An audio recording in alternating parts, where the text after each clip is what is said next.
Shalom, perkenalkan nama saya Vetronila Ire dari kelas 3A1 dengan NIM F1071221057. Kali ini saya akan menjelaskan tentang sistem pencernaan. Sistem pencernaan. Sistem pencernaan terdiri atas saluran cerna dimulai dari rongga mulut, esofagus, lambung, usus halus dan usus besar, rektum dan anus, serta kelenjar terkait seperti kelenjar liur, hati, dan pankreas. Fungsinya adalah agar mendapatkan molekul-molekul yang diperlukan dari makanan untuk pertahanan, pertumbuhan, dan kebutuhan energi tubuh. Molekul besar seperti protein lemak, karbohidrat kompleks, dan asam nukleat dipecah menjadi molekul kecil yang mudah diabsorpsi melalui permukaan saluran cerna di usus halus. Air, vitamin, dan mineral juga diabsorpsi dari makanan. Selain itu, lapisan dalam saluran cerna merupakan sawar pelindung antara isi lumen saluran dan lingkungan internal tubuh. Yang pertama ada usus besar. Usus besar terdiri atas membran mukosa tanpa adanya lipatan kecuali pada bagian distalnya atau rektum dan tidak memiliki vili. Usus besar disesuaikan dengan fungsi utamanya yaitu absorpsi air, pembentukan massa tinja, dan produksi mukus yang melumasi permukaan usus.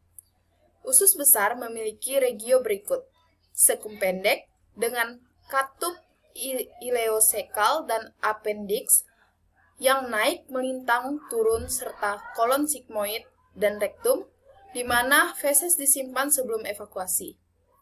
Usus besar memiliki diameter yang lebih besar, 6-7 cm. Dinding usus yang mengkerut ke dalam serangkaian dari kantung besar yang disebut haustra. Berikut adalah gambaran histologi usus besar. Gambar yang pertama ini yaitu struktur histologi tunika mukosa, submukosa, dan muscularis secum sapi Bali. Kemudian gambar yang kedua merupakan struktur histologi tunika mukosa dan submukosa kolon sapi Bali. Dan gambar yang terakhir yaitu struktur histologi tunika mukosa rektum sapi Bali. Yang kedua ada lambung. Lambung merupakan organ campuran eksokrin endokrin yang mencerna makanan dan menyekresi hormon. Lambung merupakan bagian yang melebar di saluran cerna, yang fungsi utamanya adalah melanjutkan pencernaan karbohidrat yang sudah dimulai dari mulut, menambah cairan asam kepada makanan, mengubah makanan oleh kerja otot menjadi suatu massa kental atau kismus, dan membantu dimulainya pencernaan protein oleh enzim pepsin. Lambung adalah salah satu bagian organ pencernaan yang terletak di antara bagian akhir dari esofagus dan awal dari usus halus. Dinding lambung tersusun dari 4 lapisan dasar yaitu lapisan mukosa, submukosa, muscularis eksternal, dan serosa. Mukus bikarbonat yang melapisi mukosa lambung merupakan pertahanan utama bagi dinding lambung untuk menghindari kerusakan mukosa. Berikut adalah gambaran histologi lambung. Ini merupakan gambar histologi proventriculus ikan garing dengan pewarnaan He.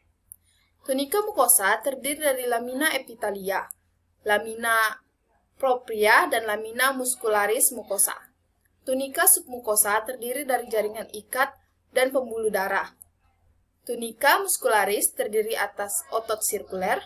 Tunika serosa terdiri dari jaringan ikat longgar dengan pembuluh darah dan jaringan lemak. Kemudian yang selanjutnya ada usus halus. Usus halus atau intestinum tenu merupakan saluran panjang berkelok-kelok dengan panjang kira-kira 5-7 meter yang merupakan bagian saluran pencernaan terpanjang. Secara anatomik, usus halus dibagi menjadi 3 bagian, yaitu duodenum, jejunum, dan ileum.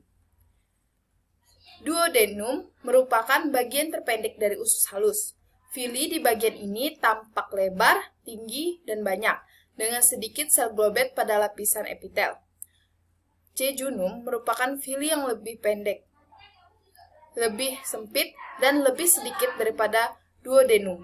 Sedangkan sel globet pada epitel jumlahnya lebih banyak. Ileum mengandung sedikit vili yang sempit dan pendek.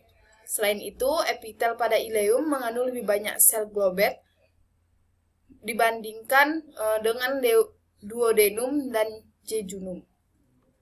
Berikut adalah gambaran histopatologi ileum babi 0 jam post-mortem pada sebagian kelenjar intestinal mulai terbentuk ruang subepitel.